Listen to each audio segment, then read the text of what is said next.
I'm Linda van Tilburg for Biz News. David O'Sullivan is a well-known broadcaster and is the author of the book Rassie, Stories of Life and Rugby. And it's, of course, about the South African director of rugby, Rassie Erasmus, who's again in the news. Hi, David. So nice to speak to you. It's good to be with you on Biz News, Linda. Thank you. Can we start off by how did you come to write Rassie's story? I have been flirting with the publisher Pan Macmillan for some time, discussing various ideas for projects, none of which really kind of lit my jets in any way. And then this opportunity came about. Pan Macmillan had been in discussion with Rassie for about a year, trying to nail him down. Rassie had this belief that he didn't have a story to tell, and he's not a books person, so it didn't blip on his radar. When I met him, he said to me, I've only ever read one book in my life, and that was Lord of the Flies at school. And by then the deal was done, and I said to him, well, Rassie, you're now going to have to have read a second book, which is your own book. He's now read it 3 times. So I joke with him. I say to him, you've now read 4 books in total. But my name was submitted to Rassie, and Rassie, being a guy who hyper-focuses on rugby to the exclusion of almost all else, he knew me from my career as a journalist. I had done in the past, I worked at SABC Sport. I'm mainly known for my radio, but I did a lot of television as well. So a Super Sport World or a DSTV World isn't familiar with the fact that I actually worked for the SABC for 12 years. And I presented a rugby show, and I did some writing for SA Rugby magazine. And Rassie consumes as much as he can. So he saw the show and knew about me and said, well, let's go for it.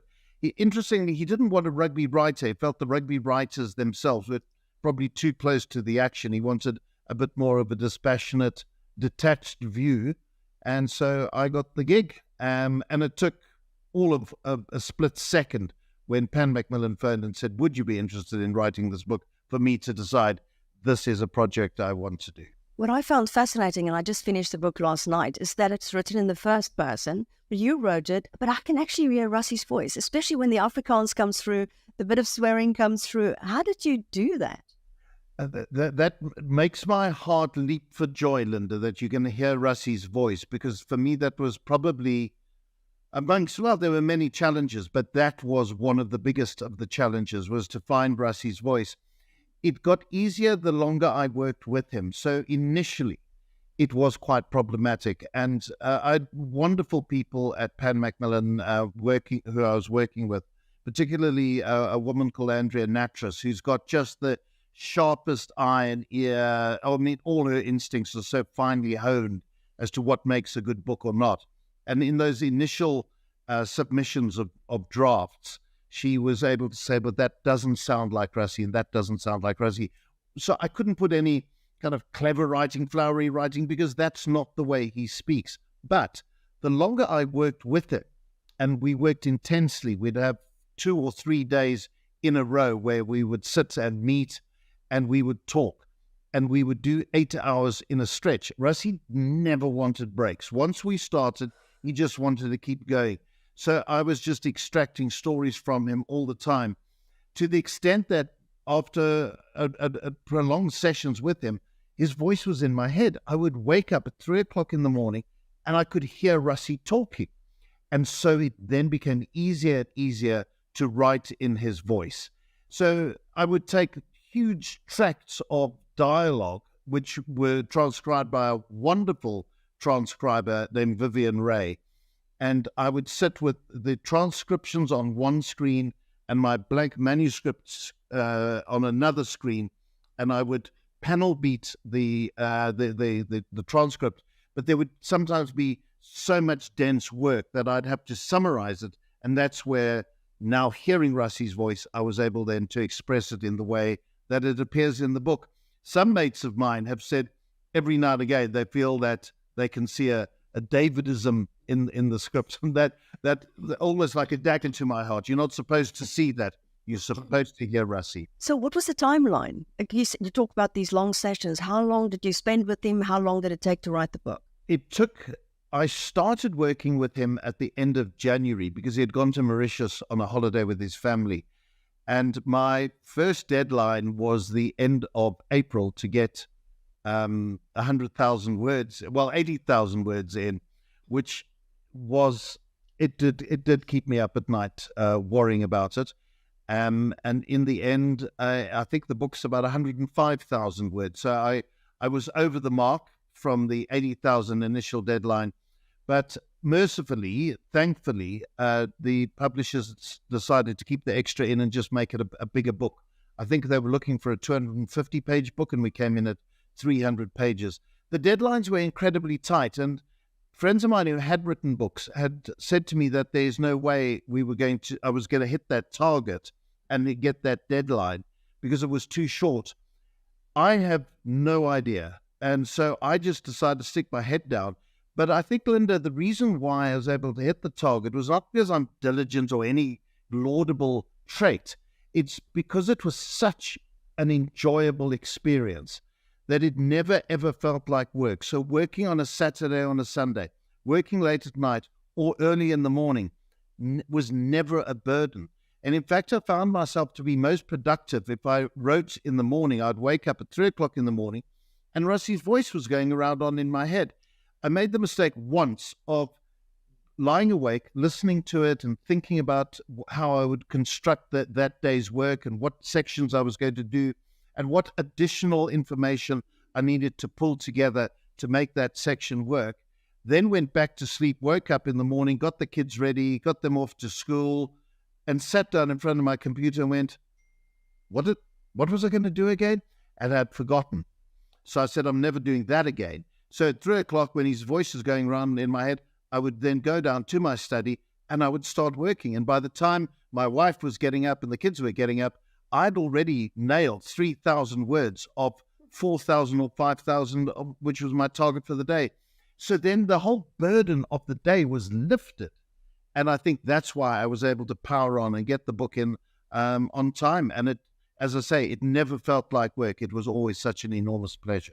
What did you discover? Because many people think they know the public Rassie, who can be rather controversial and he pushes boundaries. What did you find? What is he like as a person?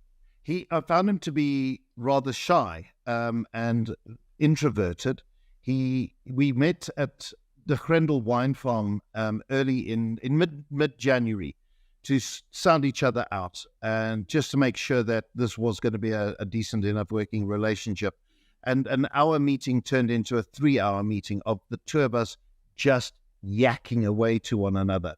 And I realized then I was expecting this flamboyant, extroverted, charismatic, devil-may-care, friends with the entire universe type of person. And I noticed there that he wanted to be away, secluded, away from people. And I thought it's maybe because he doesn't want people constantly coming up to him and him having to respond. But as I got to know him, I realized that's actually his nature. He is a very, very shy man. And he has this amazing ability to mask his shyness through a semblance of being an extrovert. But actually what Rassie would prefer to do is not really engage with that many people and just have his computer and his videos and his analysis. And that's where he's at home, analyzing rugby. If he's going to have discussions with anybody, it's about rugby. He doesn't do chit-chat. He doesn't do small talk. And he doesn't do much conversation outside of his field of expertise and what he's focusing on. And it's not rudeness or anything. It's just his personality. And I realized that quite quickly. But he hyper-focuses on the things that are important to him at that time. So when we were working on the book, that was all his attention was on, was telling the stories about his life that were relevant for the book. And I would, on occasion, grill him. I was extracting minute detail out of him to the extent that I needed to know what the weather was like that day, just because it gives you a little, the reader, a sense of things. These minute details sometimes have big impacts. And we never met in public places because Rassie is not comfortable in those places. he would come and meet me if I was down in Stellenbosch where he was doing training camps, and I'd stay at a hotel there. He'd sometimes meet me for breakfast, but I could see it wasn't what he liked doing. So in the end, we didn't do that. We'd meet at his office at Saru House, where he was comfortable, and the people around him make him comfortable. And then we could chat endlessly. So I think the short answer to your question is, I expected a loud, charismatic man, and I found a shy, introverted man. And he's a much nicer man for it. What's he like when all these people come up to him? He's so generous. He's so gracious. So there was one occasion where he and I, it was the one and only time where we worked together that he said, let's go and have some lunch. And we met in a restaurant, and he was, now typically I didn't realize it at the time, he was away in a corner and sitting with his back to everybody, and nobody was noticing him. But a young kid had walked past and had seen him and then come into the restaurant, and I could see this youngster. He must have been about 15 or 16 years old, standing at the side, and he was plucking up the courage to come over. So I said to Rassie, oh, there's a fan over there. And he turned and he saw this young boy, and he beckoned him over. Linda, this youngster was shaking. It was so emotional. He was shaking and so excited. And he didn't come and say, let me take a selfie and can I get your autograph? He just came over and he said, ek wil net vir oom se hand skud. Just wants to shake your hand. And Rassie said, yeah, come sit. And the two of them had a little conversation, what school you at? And then this youngster left, just so happy. I think he was almost in tears. And then I realized, no, we hadn't taken a photograph. And he was going to go home and say, Mark, oh, you can't believe who I met, Rassie Erasmus. Yes, of course you did. So we called him back and said, let's get a photograph. And so he took his photograph. But there was a woman, we were walking down the road in Stellenbosch. We went to go and buy some batteries, and a lovely, garrulous coloured woman came over and said, ek gee jou 'n drukkie. And she came and she just powered into him and gave him a big hug, and he was saying, donkey, donkey, donkey, and moved on. Awkwardly, but with generosity. So how does that personality gel with the one that he says he's a party animal? And he talks about his wild drinking days. Yes, so he definitely was that, and I can't rationalize it, but it's true. It does seem at odds, but it could be that he was masking his insecurities at the time. Who knows? But yes, he did go through a phase when he came up and played for the Cats, as the team was called. And he did have quite a problematic time with the partying and life. He led a life of excess, and he makes no bones about it. And he understood that it had a detrimental effect on him as a person, and that he needed to get out. And his expression is, "Die liggies het my gevang." The lights got to me, and he eventually said to the coach, I need to go back to Free State, to this smaller world where he could actually cope with life a lot better than he was coping with life in Johannesburg. He took an enormous cut in salary. The profile wasn't the same. He was battling with injury, but he knew that if he continued in this wild way, he was going on a path of destruction. You talked about battling with injury.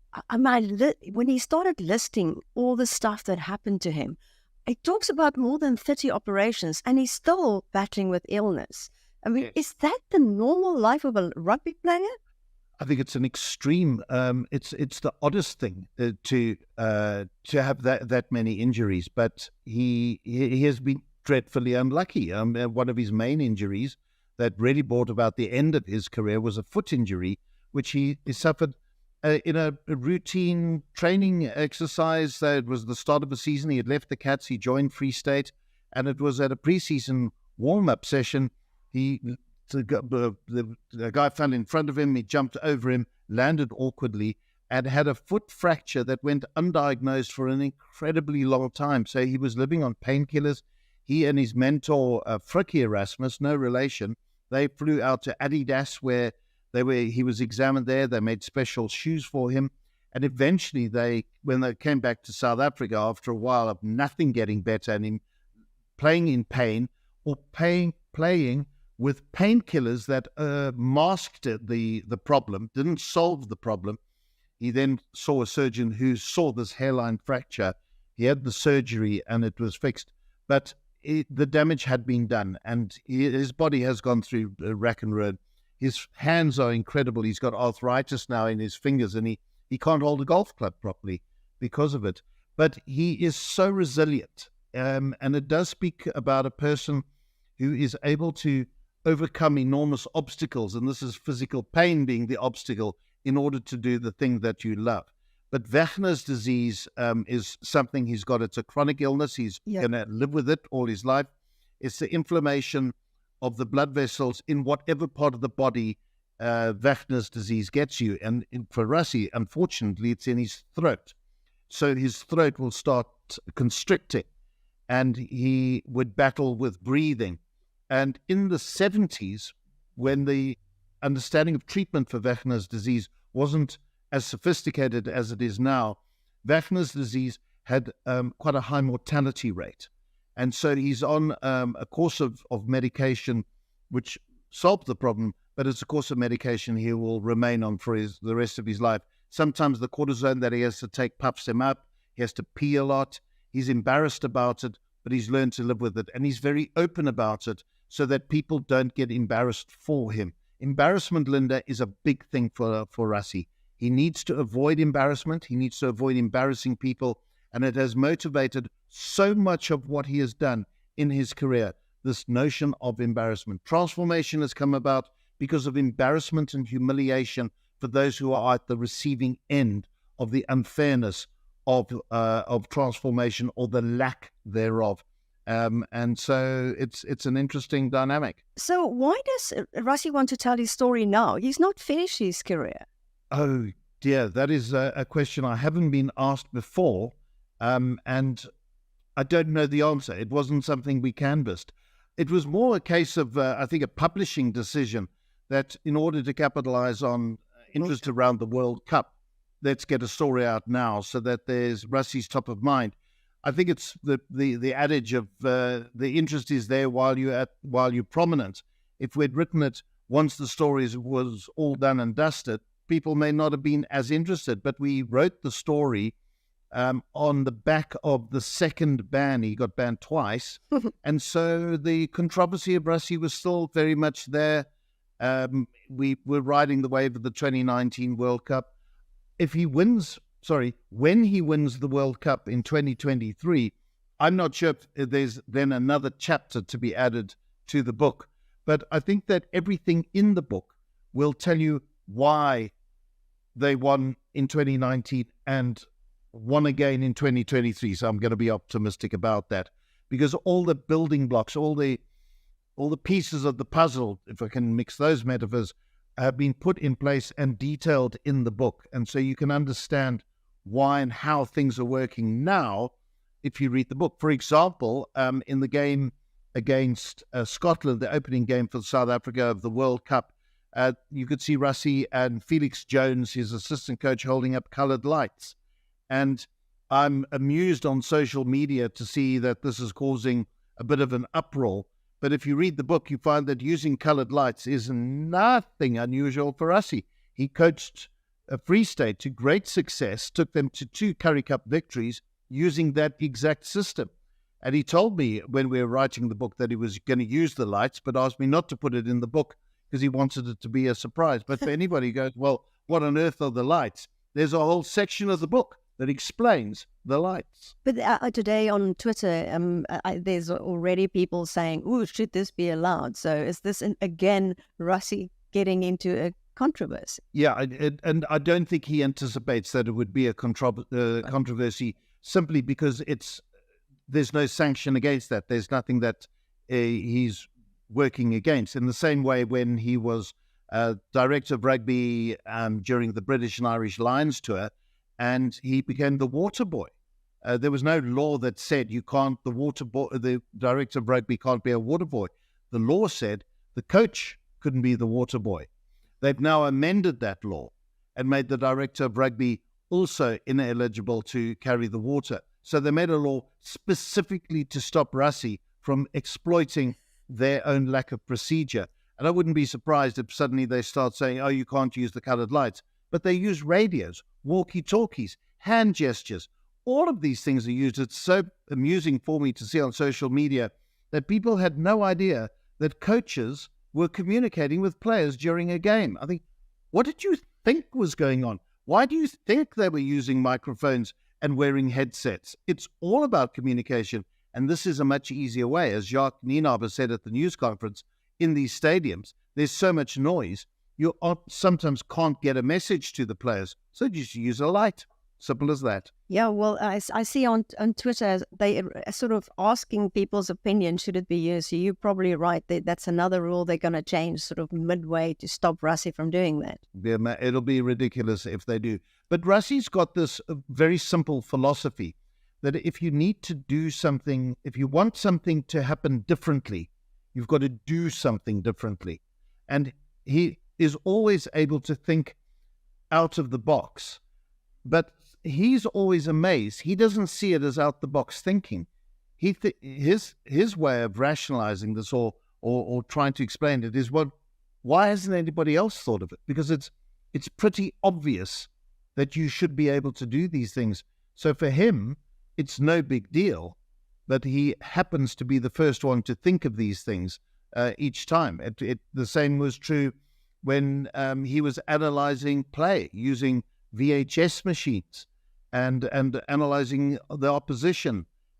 Nobody else was doing it. Certainly no players were doing it, but Rassie was doing it. And he said, but why wasn't anybody else doing it? It wasn't as if they didn't have the skills or the expertise or there was a rule against it, but he was the first. And he's been the first to do all of these things that have now become just common cause. Were there things that he told you that surprised you? Because he told you very personal details about his father being an alcoholic and how he experienced it.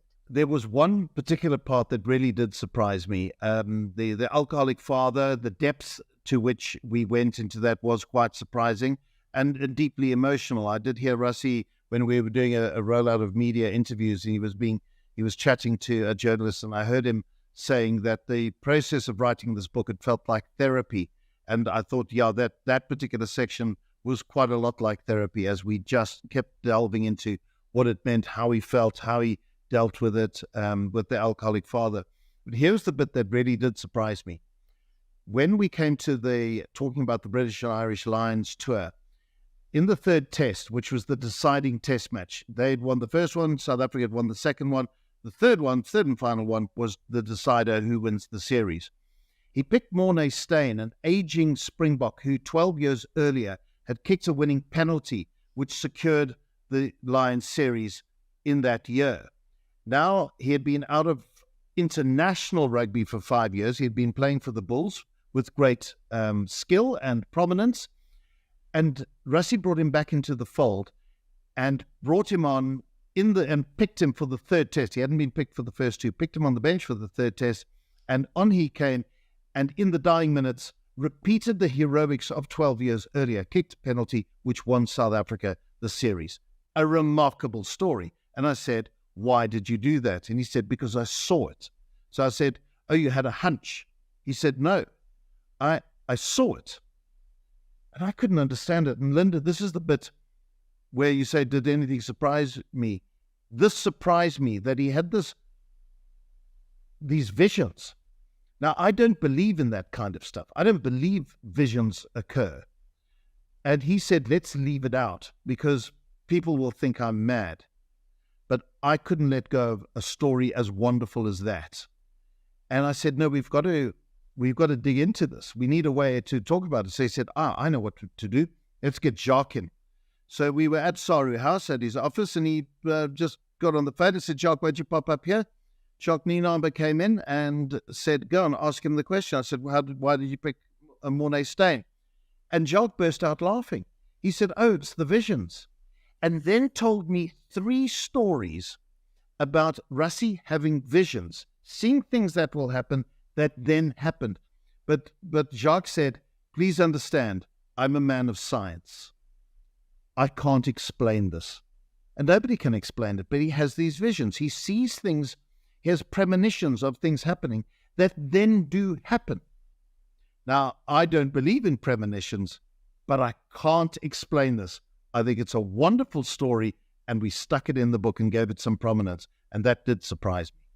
How do you think this book is obviously loved by South Africans? I mean, I've already spoken to people who've read it and they love it.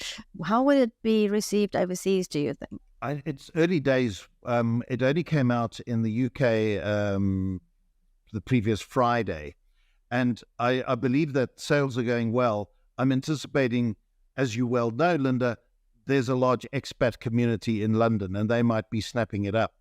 We had one review so far in the Guardian newspaper, a newspaper of some significance and prominence, and it was the most glowing review, which was fantastic. And though it was written by a man called Donald McRae, one of the biggest sports writers, most prominent sports writers in the UK, he is a former South African. He left South Africa in the early 80s.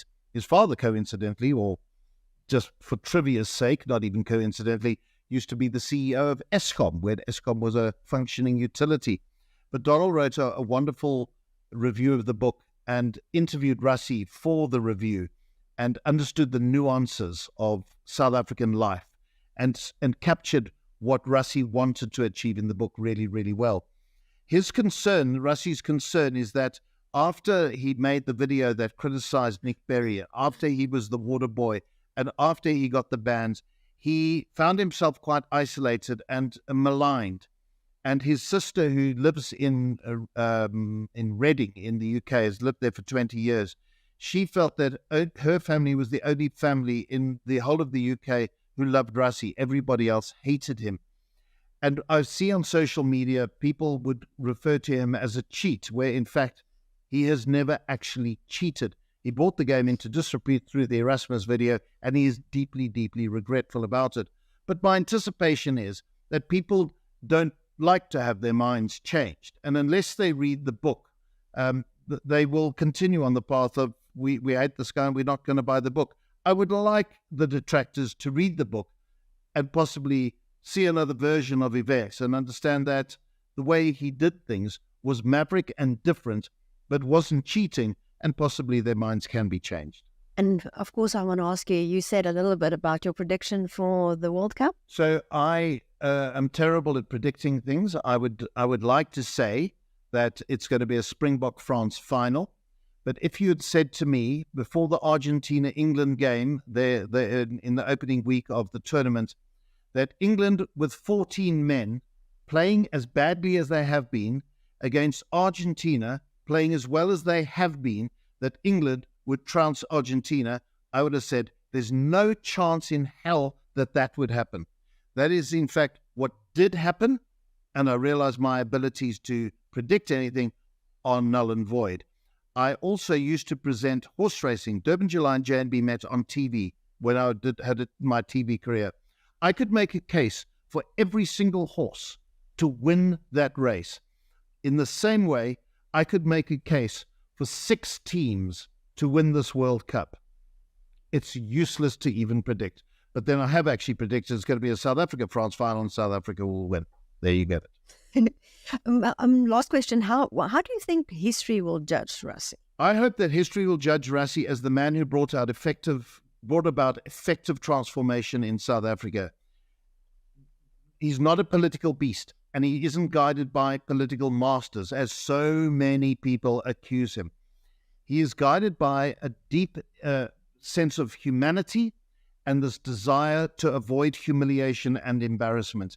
And as a result of that, he embarked on a transformation program that has been so effective. And we saw the youngsters on the field against Scotland, in the World Cup against England in 2019.